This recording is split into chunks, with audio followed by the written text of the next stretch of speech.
I'd like to speak on expressing gratitude as a way of life, as the way we live our life, or the way that we live our life can be an expression of gratitude itself. So, this involves or it requires understanding gratitude as something on a deeper level than just, oh, yeah, thanks, kind of a thing. So, what does it mean to really feel and express gratitude on a really deep level in our bodies? And then to not just to want to help and be kind to others, but to understand that as an expression of the way we want to live in this world. So, an expression of gratitude that is seeped with kindness, an expression of gratitude that creates the world that we want to live in. So, that's what I'd like to talk about today.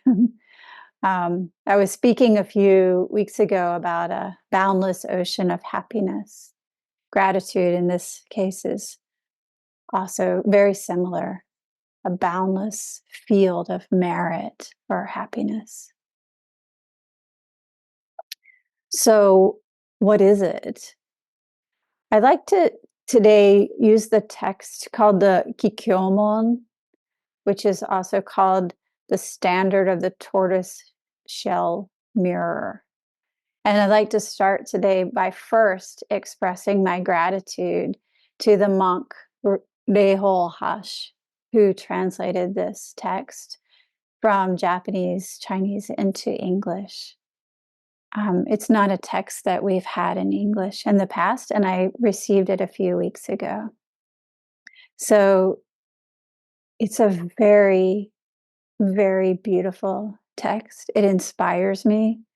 And just thinking about the gift that Reihō-san gave us by, expending his time and effort to make this translation, it's clear that he took so much care, even with the smallest details, with the word choice, with the way that certain things are translated, with the footnotes. It's clear that he took so much care that it just increases my gratitude to the point where when I think about it, it makes me feel tearful. So this is where gratitude goes deep into our core, not on the surface. We've all experienced this at some point, right? Where somebody did something for you, or you experienced a kindness that hit you so deeply that it brought you to tears. This is true gratitude. It's beyond the sort of surface.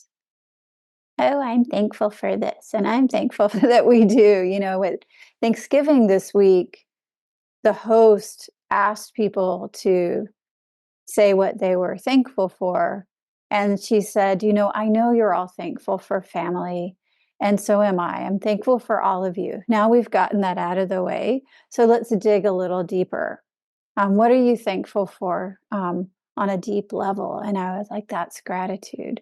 And then one of her children, pushed back and said, but I'm also grateful for family. So can I do a both and?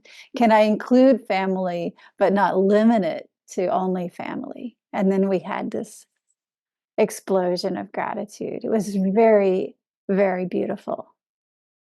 So this is how we really practice gratitude. We take it to a deeper level. And we can't take it to a deeper level if we have our own interest in mind, or if we're wanting to get something through practicing gratitude. We want something back, or if our gratitude isn't sincere, if it stays on a surface level. So we have to really understand how to take it to a deeper level by getting our ego out of the way, our idea that we're separate from each other. By getting that separate self idea out of the way, then gratitude starts to naturally gush forward. It's in a very beautiful way. So back to the text. The text goes through 4 different ways of expressing the Dharma in the monastery. So this text is actually the monastic code, but it's a monastic code expressed in a way that really demonstrates our interdependence, how we're all relying on each other to be able to do what we need to do in our practice in the temple. So as I read the text, apply this to your own life and think of examples in your life where you feel this scope of all the people working together to allow your life to unfold as it happens. So in this text, it goes through the 24 different monastic positions or temple positions, jobs that we have, and how those all support each other. Oh, in your daily life, it might be the person who drives the bus that gets you to the train station, and the train conductor, and the other people on the train. Or if you work from home, it might be the person who makes sure that your internet is running, and the people on the other side that show up. So whatever this looks like for you, apply it to that. So this text, the standard of the Tortoise-Shell mirror, is a text by Zhanglu Zongxie, or Chōro Sokaku in Japanese. And he's giving instructions to the monastery, to the monastics. It's a part of this monastic code called the Zen Shingi. And we have these monastic codes in Zen to ensure that we, I wanted to say treat each other, but it's deeper than that, that we exist in a way that's harmonious and helpful to each other. We have this in regular life too. You know, in its highest ideal, this is the purpose of law. In fact, Dharma and law are the same character in Chinese character. The Dharma is the way of being. So in the law, we don't have a law against running a red light just out of meanness. Oh, you can't go where I say, you have to stop when I say. Nobody has that red light just to control you. No, think of what's the bigger purpose of having a red light. It's so that nobody gets hurt. It's so that traffic flows. It's so that everybody gets a turn. Nobody's left behind. It's so that in the city, there's a connection between the way everything moves. It has nothing to do with you, really. And this is the same for the monastic code. So I think what I'm going to do is, let me say one more thing and then I'm going to read it. So this particular text has what Reihō-san calls, how did he call it? Diagonal reading. And it shows you 4 different ways to understand a job in the temple. The first is, what are our responsibilities? What do we need to do to ensure that we live together in a way that's harmonious and mutually beneficial? What do we need to do? The second is, how can we support each other? So how do we help other people do their job? The third is what to avoid as we fulfill our responsibilities. If you want to lean on the wall, I don't mind. The third is what to avoid as we fulfill our own responsibilities. And then the fourth is what not to do. So you see how we don't approach it only with one way. We look at it this way, and we look at it this way, and we look at it this way, and we look at it this way. And what we're going to talk about today is how we support each other. This is the practice of gratitude.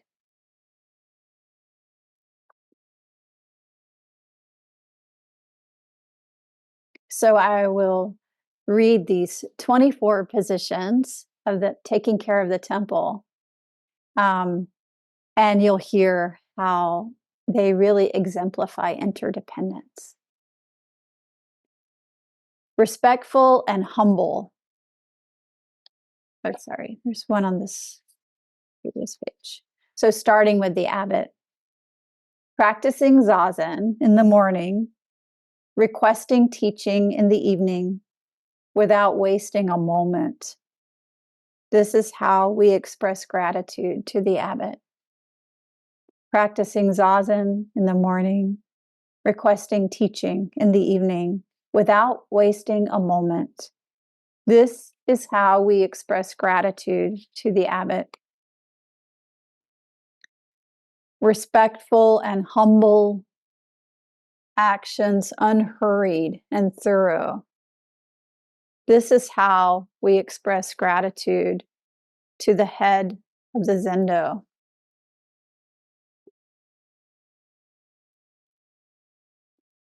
Respectful toward the law of the outside world, protecting rules and regulations on the inside of the monastery. This is how we express gratitude to the director.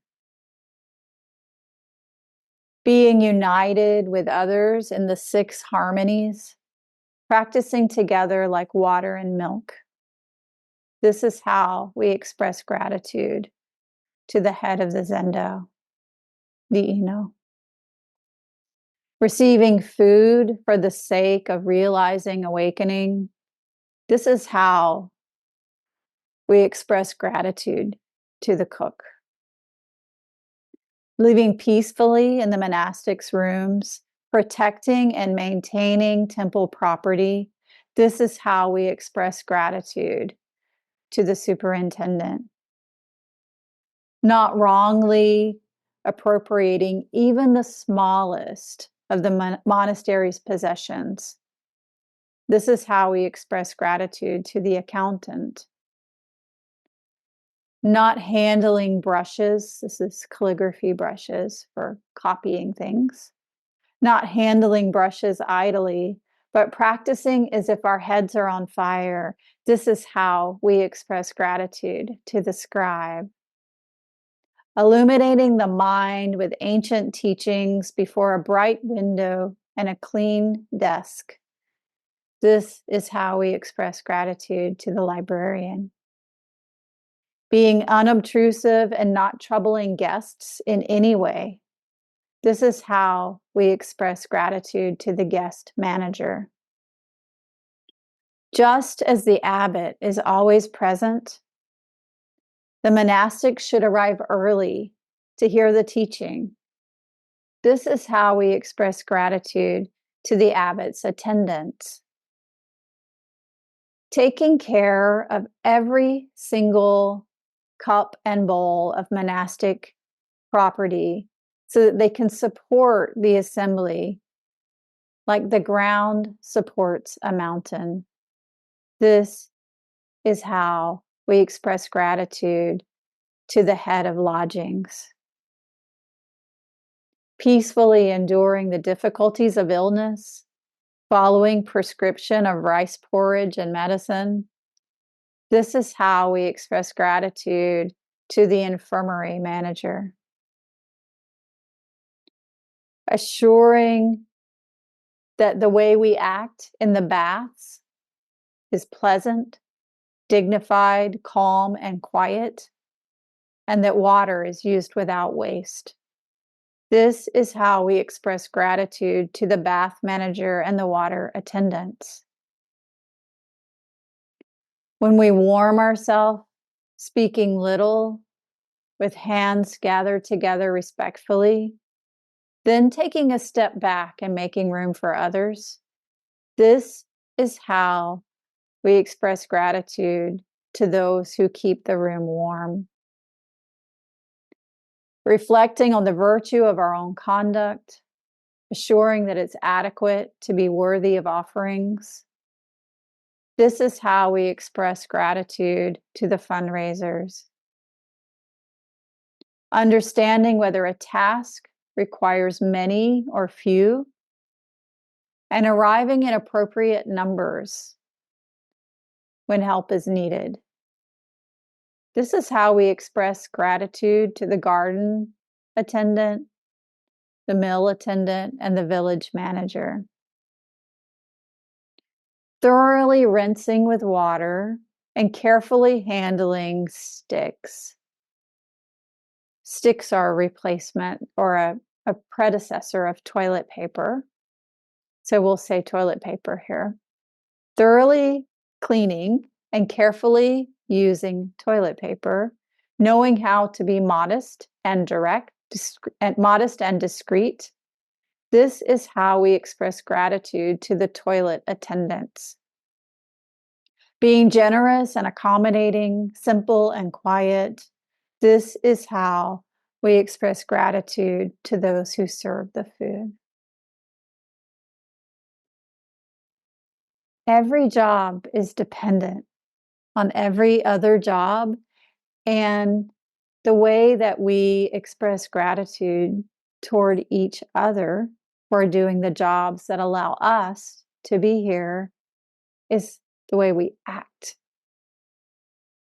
the way that we move our bodies through the world can be an expression of gratitude. We can find this in so many different ways. We can find this in our daily lives over and over. We can say this, as I started earlier, the way that we get on to the bus. We're getting on a bus. Think of the times where sometimes everybody's crowded around the front door and nobody's using the middle door. But we can express our gratitude to the bus driver by spreading out a bit. If we have some garbage in our hand, not dropping it on the floor of the bus can be our way of expressing gratitude to the bus driver for getting us where we need to go. And similarly, keeping ourselves quiet and contained, even when the bus gets really crowded, can be a way of expressing gratitude to the bus driver for getting us where we need to go, because it allows them to do their job more efficiently. And as the bus driver feels more peaceful in doing their job as they drive down the road, likewise, the cars that the bus passes will also have more space and more peace. And the people on the sidewalks will also have more space and more peace. And it just extends outward like this. This is interconnectedness, the truth that we're all in this together. And that the way we move our bodies through the world can be an expression of gratitude to the world for giving us this life, for allowing us to be here together. An expression of gratitude toward each other, toward everyone that we meet. This is true gratitude. It goes so deep that when we hear this, we understand whether we're talking about monastic codes from a long time ago or talking about the present moment. We understand on a deep level this truth. This is true gratitude. So what are we grateful for? What are we grateful for? This was our big question this week. I remember what I said because I didn't know what I was going to say. So then I used my own instruction that I often use for others, and I applied it to myself. So I said, all right, Tenku, I don't know what you're going to say. So wait until it's your turn. and see what comes out of your mouth. Be willing to surprise yourself. So I did. I waited and I waited, and we went around the table. And what came out of my mouth was I looked around, and there were a number of people there in their 20s, some just past 30, but mostly in that range. And before we had this gratitude expression opportunity, um, we'd been chatting with each other. And every single one of them was in some kind of a helping profession or getting toward being a helping profession. And I was so inspired by that. There was one who's a nurse practitioner, works with people who have cancer. Um, there is one who works with the environment in providing clean energy. Um, there's another one who is finished with undergrad and wants to go to graduate school and become an environmental lawyer. There was another one who, and the one who wants to, there's another one who, what was he doing? He'd like to become an advocate for people who are undocumented refugees. And right now, while he's finishing undergraduate education, he volunteers as an English as a second language teacher. And he got so excited telling us how much he loves his students. Like he had to share with us, an email that he'd gotten from a student. I was like, "You're so awesome." It was so great. Like, just like he had so much joy talking about his volunteering. It was beautiful. And it continued on from there. And then I looked around the room, and sitting next to me on this side, you could, even now I feel like I'm going to tear up. This is where gratitude hits us. So sitting right here next to me were those young people's grandmother. Some of the young people were partners of the grandchildren. But the grandmother's here. And I know the grandmother. And I remember the first time I met the grandmother. And I remember where I met her. I met her the first time she visited in Oregon. So they came and visited in Oregon. And I learned about the grandmother and her husband. And these are people who dedicated their whole life to service towards others. For example, is not enough that they worked for a Girl Scout camp. She was very invested in making Girl Scouts scouting available to girls, and she did financial management for that, which really impressed me because financial management is not my strong suit. And he had volunteered with the Peace Corps and then came back and become a community college professor. And so they had their jobs, but then they also, where they chose to live their life was in a very simple setting on a Girl Scout camp, and they took care of the camp. So it wasn't just that they had their jobs that they did for their living, but they also expressed service through the way they lived their lives. And it goes on from there. If you skip ahead many, many years, she's a hospice volunteer, and she's always helping different people with different things. She did the finances for her sister. And this was the grandmother of these grandchildren who inspired me so deeply. And you can see where it comes from, right? Like you are so, everyone, you're so great. So I remember the first time that I met the grandmother and the grandfather. And we went to look at the ocean, and we made a little picnic. And we sat there looking at the ocean on the coast of Oregon. And I felt this like welling up in me that felt, again, almost tearful. And I said to them, I was like, You guys are my heroes. I really meant it. I still mean it today. Like, you are the people that I dreamed of meeting when I was a child. You're the people. You spent your whole life in service to others. So beautiful. This is gratitude. What are we grateful for? We're grateful for this expression in each other, no matter what you do. What you do matters.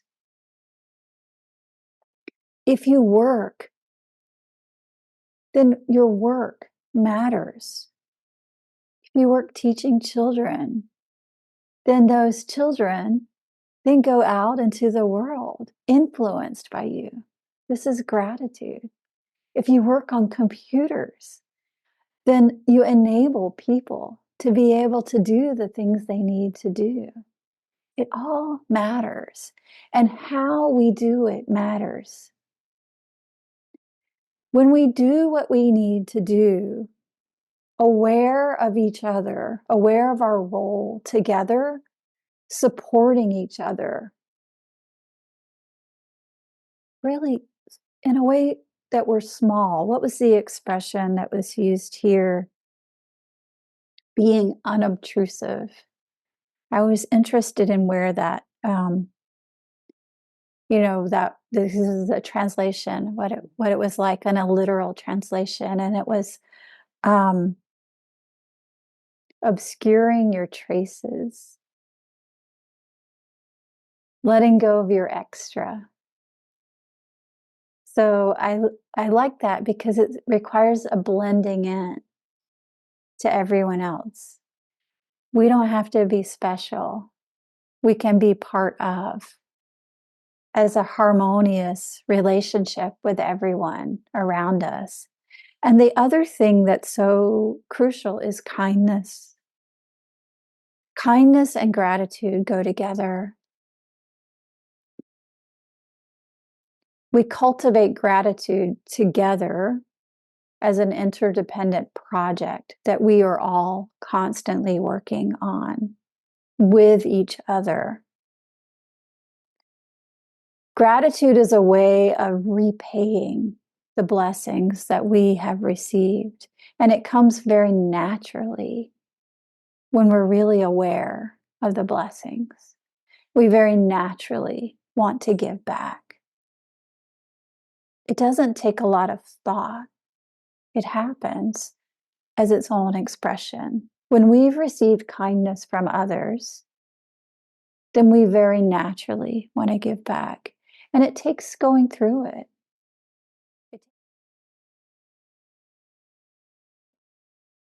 It takes receiving the kindness, receiving the benefit, the actual benefit. It takes the kindness being genuine, not just surface.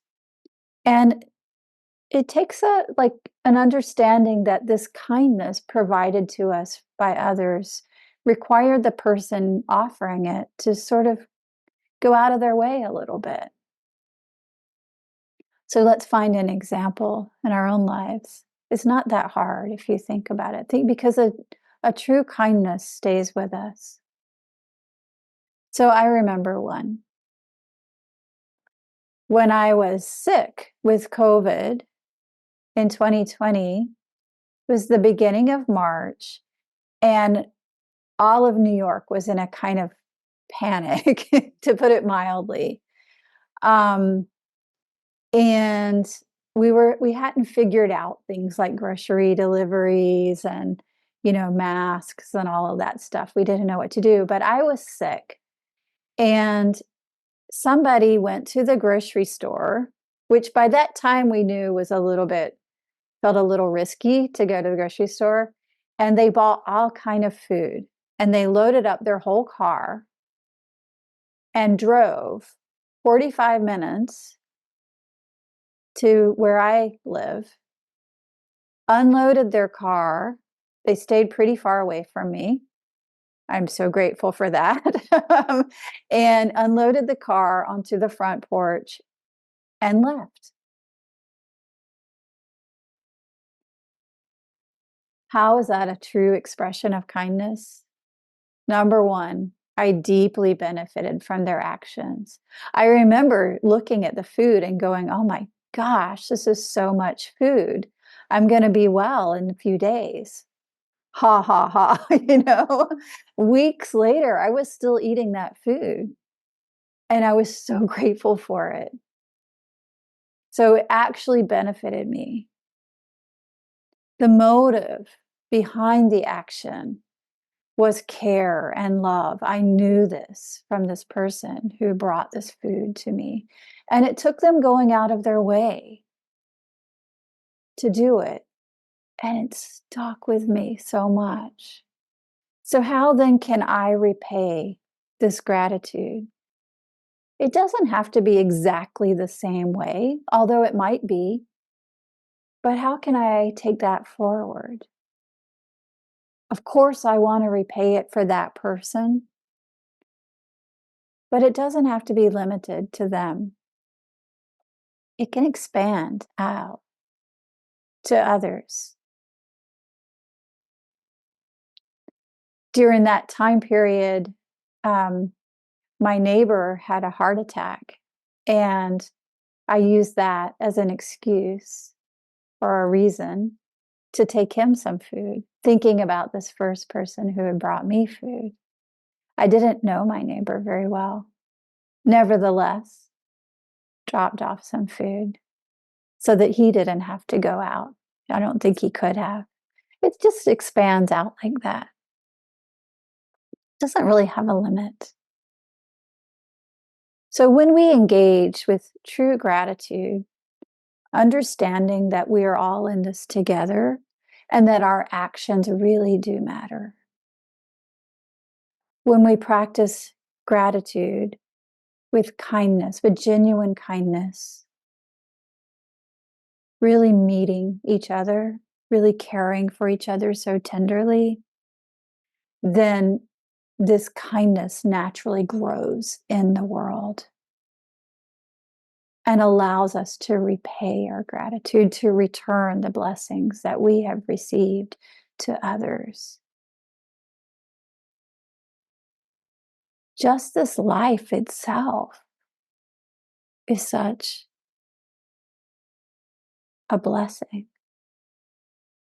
Just this life itself that we had the opportunity to live. Thanks to the whole universe supporting us to do this. And in living, we have the opportunity to practice.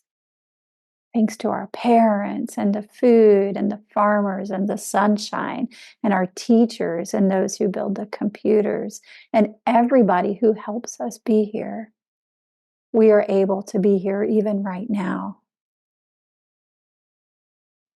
This is true gratitude on a deep level in a very balanced and harmonious expression of our life.